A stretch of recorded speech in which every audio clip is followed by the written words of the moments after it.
మీరు ఉద్ధరించిందేం లేదు. మీరు ప్రవేశపెట్టినటువంటి బడ్జెట్లో ఎవరికి పెద్దగా మేలు జరిగే పరిస్థితి లేదు. కాబట్టి కనీసం భారత రాజ్యాంగం ఏర్పాటై 75 సంవత్సరాలైనా ఎందుకు ఇంకా విస్మరణకు గురవుతుందో దానిపైన చర్చ జరపండి.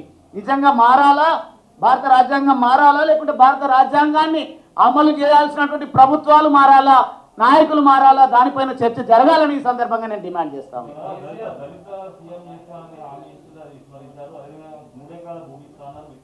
Is it mentioned in the Constitution of India?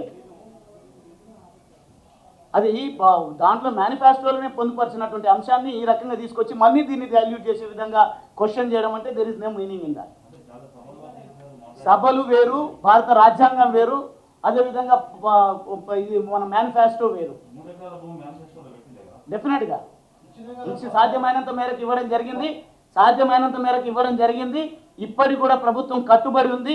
ఎవరైనా ఈ ఆక్రమణదారులు, ఈ రియల్ ఎస్టేట్ వ్యాపారులు ఎవరైతే ఉన్నారో వివిధ పార్టీలలో, వాళ్ళు వ్యాపారం పైన ఉన్నటువంటి యావ కంటే కోట్ల వేల ఎకరాలను వాళ్ళ ఆధీనంలో పెట్టేదానికంటే, నిరుపయోగంగా ఉంచే దానికంటే దళితులకు భూ పంపిణీ చేయాలని ప్రభుత్వం దానికి ముందుకొచ్చి మా భూములు నిరుపయోగంగా ఉన్నాయి, మేము రియల్ ఎస్టేట్ వ్యాపారానికి బదులు దళితులకు భూ పంపిణీ చేయాలనుకుంటున్నాం, కాబట్టి మా బాధ్యతగా ప్రభుత్వం ఇన్ని డబ్బులు ఇచ్చి మా భూములు కొనుగోలు చేయండి, భూములు పంచిపెట్టండి అని చెప్పాలి. కానీ ఆక్రమించుకోవడం, కొనుగోలు చేయడం, బెదిరింపు చేయడం, రియల్ ఎస్టేట్ వ్యాపారాలు చేసి ఆ భూములు కాంగ్రెస్ బీజేపీ పార్టీ నాయకుల ఆధీనంలో ఉన్నాయి కాబట్టి మాకు భూ పంపిణీ చేయడానికి ముఖ్యమంత్రి గారికి అదేవిధంగా ప్రభుత్వానికి సాధ్యపడడం లేదు.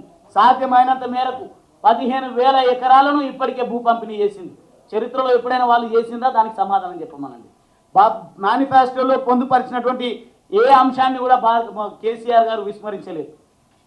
మీరు భారత రాజ్యాంగాన్ని విస్మరిస్తూ పోతా ఉన్నారంటే భారత రాజ్యాంగ మార్పు అవసరమా, లేకుంటే భారత రాజ్యాంగాన్ని అమలు చేయాల్సినటువంటి నాయకులు, ప్రభుత్వాలు ఈరోజు ప్రజల్లో దోషులుగా నిలబడాలన్న దానిపైన పార్లమెంట్లో చర్చ జరగాలని నేను డిమాండ్ చేస్తా ఉన్నాను.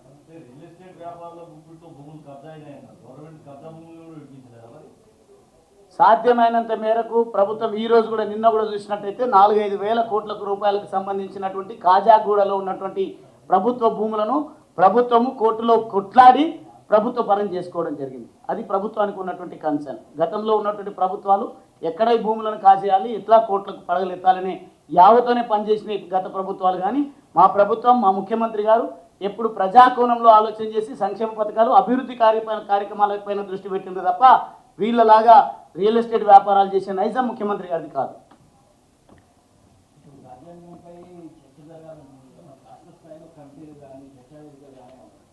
అవన్నీ కూడా భారత పార్లమెంట్ కంటే తక్కువనే అవుతాయి ఏమైనా. ఇప్పుడు సరైన సమయంలో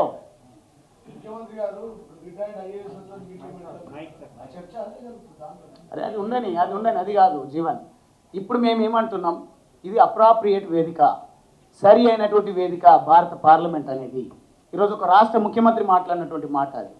ఆ మాటకు, ఆవేదనకు ఆంతర్యం ఏందో అర్థం చేసుకొని చర్చ జరుపుతారా, లేదంటే ఈ ముఖ్యమంత్రి గారిని భారత రాజ్యాంగానికి వ్యతిరేకంగా ఉన్నారు అని దోషిగా నిలబడతారా? 2 అవకాశాలు మీకు ఉన్నాయి. చర్చ జరపండి పార్లమెంట్లో. ఎందుకు 75 సంవత్సరాలైనా అణగారిన వర్గాల లోపల మార్పులు ఎందుకు లేదు?